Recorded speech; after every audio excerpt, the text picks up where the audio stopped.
Hi everyone. Today we are going to learn how to make goat meat. So we are going to partition it into different pieces. Then we shall wash it later before we marinate. So you'll be seeing everything step by step, what kind of ingredients we need for the marination.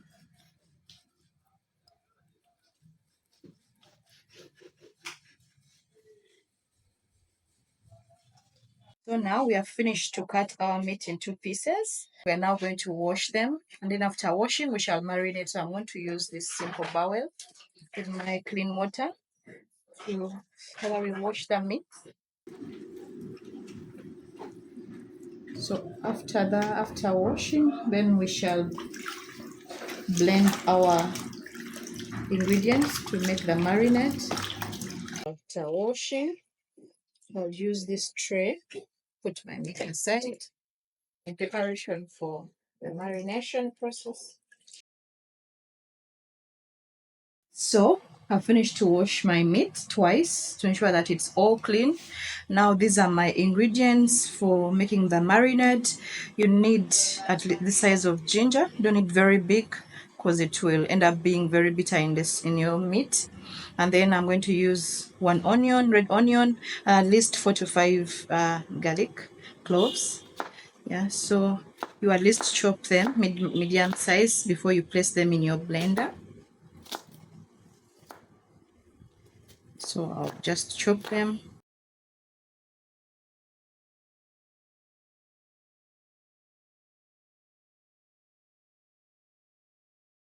Okay, so now I'll get my blender and I'll put this in there. Don't forget to put some little bit of water to avoid your motor from burning your blender. So if you have like your rosemary is already in powdered form, you don't need to blend it. But if it's not, you'll have to first blend it. Also your oregano, I'll blend this because I don't want it to appear like this in my meat. And then the rest of the powders, I'll put them when I'm already marinating. So now we are going to do the blending.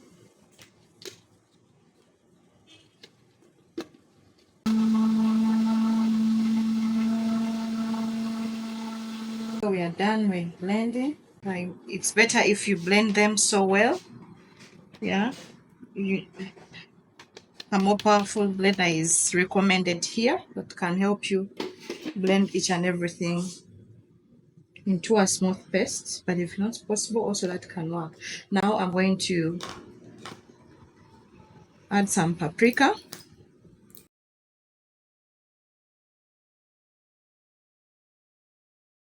So by the time you fry your meat, it will already have these ingredients and they will have fully entered the meat. So you'll have that taste that you want and everybody will enjoy. So I'll put some pepper and I'm going to put some turmeric as well.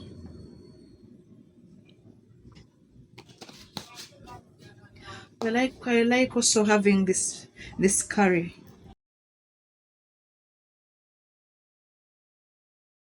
Okay, so I'm now going to add some salt before I mix all the spices. Yeah, you want your meat to be tasty. Without salt it will not taste well enough salt.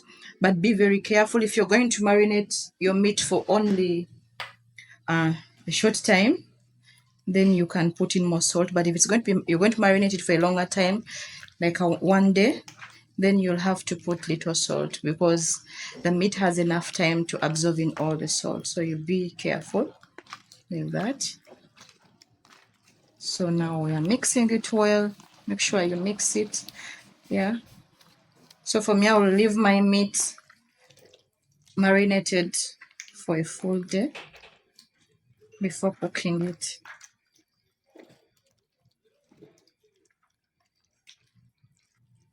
Now I have finished to marinate my meat. It's well covered. I'm going to put it in the fridge for 24 hours.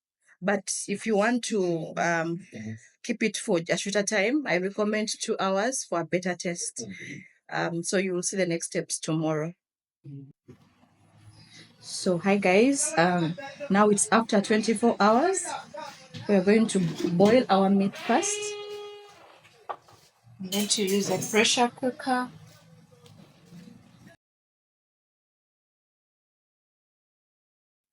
So we're going to add in some water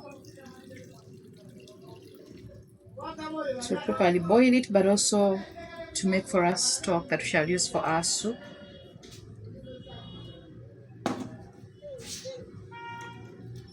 So at this point, you can even add some little salt, just in case you're putting a little mistake. Adding some.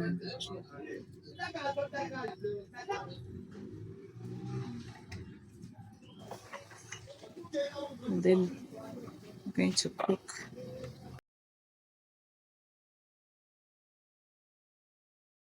So my meat is now ready. I'm just going to pick a few pieces.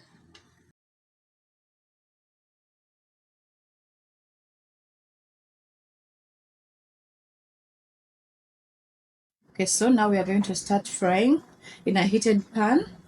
We're going to pour some little cooking oil, not too much, oil of your own choice. Yeah.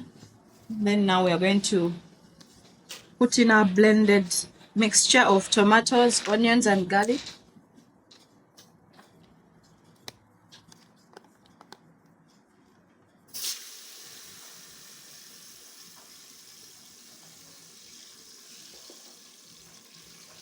Then you stir a little bit and add in your meat. We want the meat to absorb the tomatoes, the mixture, and that nice aroma. So keep frying as the meat absorbs all that. Then we are going to add in just a little of the same spices we used for marinating. Some paprika, 2 to 3 pinches, just a little. Some curry powder. You don't want the spices to be a lot. Some pepper, just a little. I'll put in some turmeric, just a little, and I'll stir. Give them that time to fry as well. So keep frying. Keep frying. You want the meat to take in all the aroma and the tomatoes.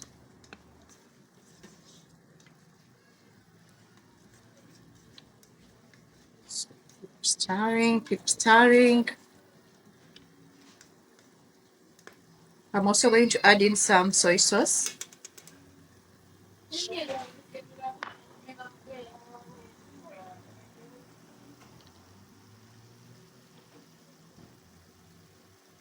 I recommend measuring on a spoon because sometimes you might pour more than you want.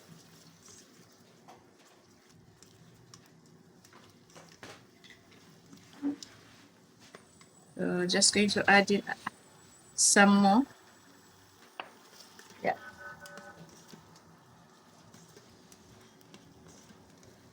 And keep stirring. So I don't want my meat so dry.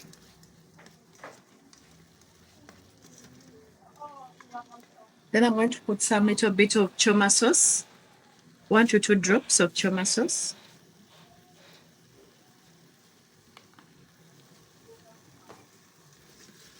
And stir. Keep stirring. So as you can see, it's already drying up. And I'm going to add in some little salt. You know, you boil with salt. After boiling, before you fry, you test your salt to see the level of your salt. So I tested, and I just need to add in just a little bit of it. So I use Royco cube. You can use any. There are those for meat or chicken, for beef or chicken. So I've used for chicken. I put in just a few pinches. because you don't want to have too much shell. So as it dries up, I still need the ingredients to mix up. I'm going to add in some little stew because I don't want it to burn. I want to ensure that each and every ingredient enters my meat. So that's the importance of adding in some more as it enters and enters and enters. At this point, make sure that you test your salt.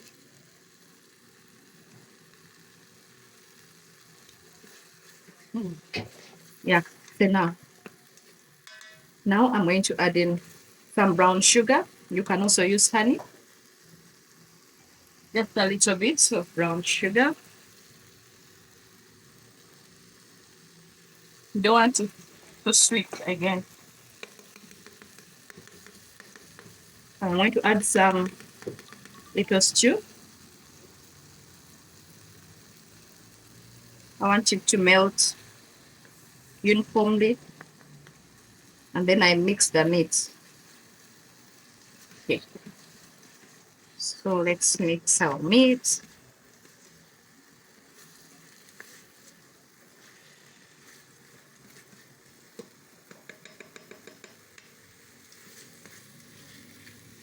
So as you see, it's drying up. We still want it to appear wet. So, yeah, we are done. We don't want it to dry up. Now we're going to prepare our gravy for eating with the food. Yeah, so my meat is done, it's ready. I'm now going to set it aside on a plate or bowl, whatever you have for use, so you can see how it looks like. Yeah. Of course, this is not yet the final plating, but you will see it later when the stew and the food is ready. Now we are going to make our stew using the same goat soup that we have made. Just put in little cooking oil. Normally the people don't like a lot of cooking oil. Then we are going to add in our blended mixtures of tomato, onion and garlic.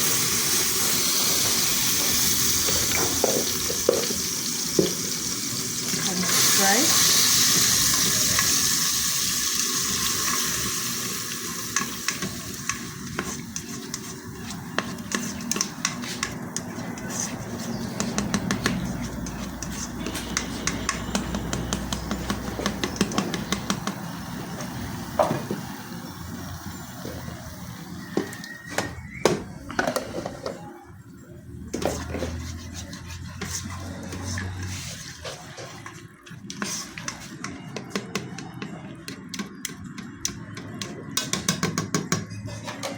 I'm just going to add in some little spices again.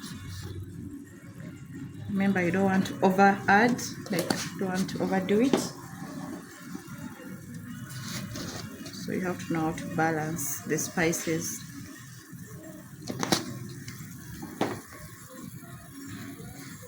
Because we already actually marinated our meat, so even the soup has spices. Of course, they may not be too much, but you just add just a little.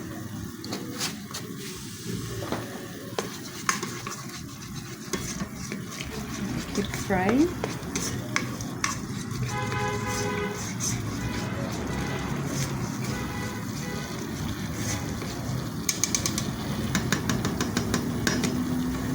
So I'm going to add some little peanut butter.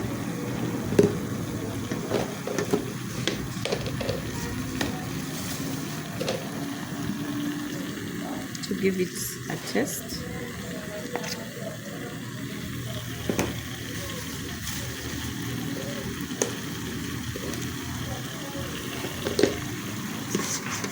I'm going to allow it to melt. So even as it melts, I'm going to be adding some little bit of the stew from the goat that I've boiled.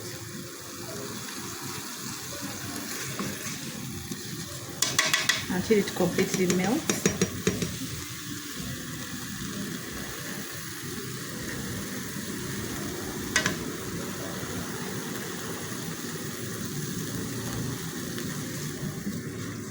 keep frying until it melts.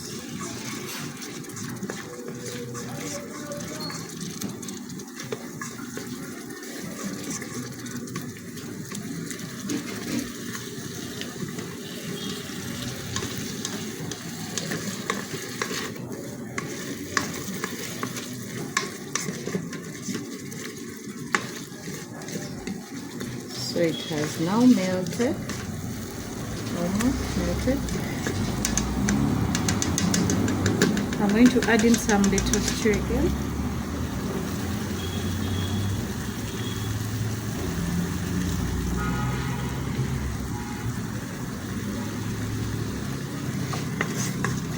Then I will add in some all-purpose flour.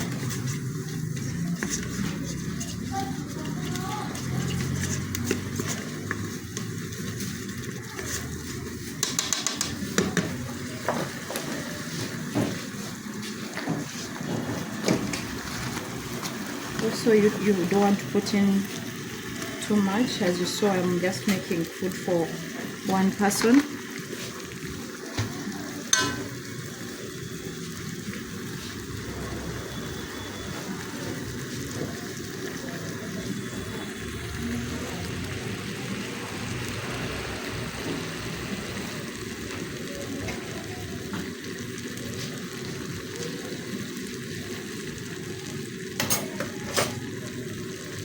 So you keep stirring. Why I add in the flour at this stage? I want it to completely mix well, rather than first mixing it aside with water. I feel this makes a better texture for me when I add it directly, and I allow it to cook in the soup.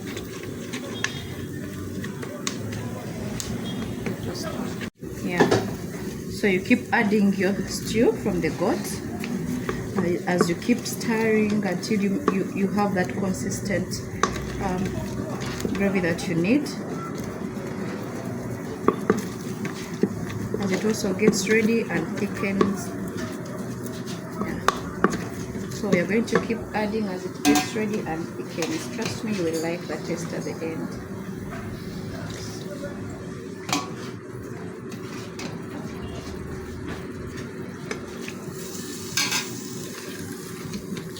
Keep stirring until we have that uniform gravy that we want.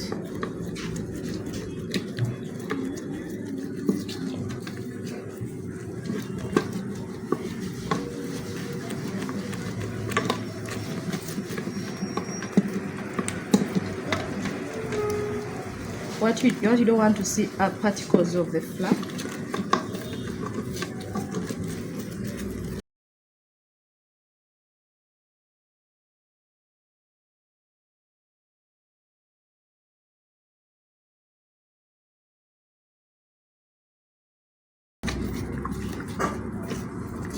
So you can see, I think our soup looks now uniform. I'll just taste my salt.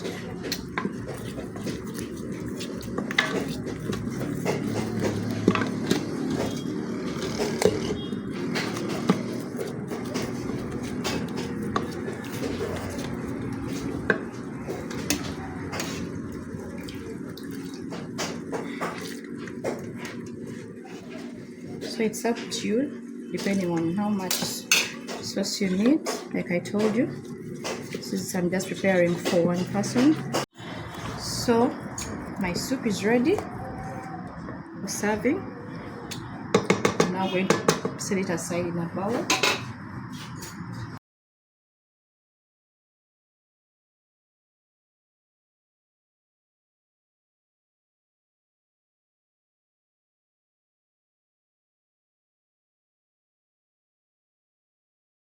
Our goat is ready and already served. I've served it with the rice, matoke, and steamed vegetables. If you want the lesson on steamed vegetables, please subscribe and hit the like button for more updates.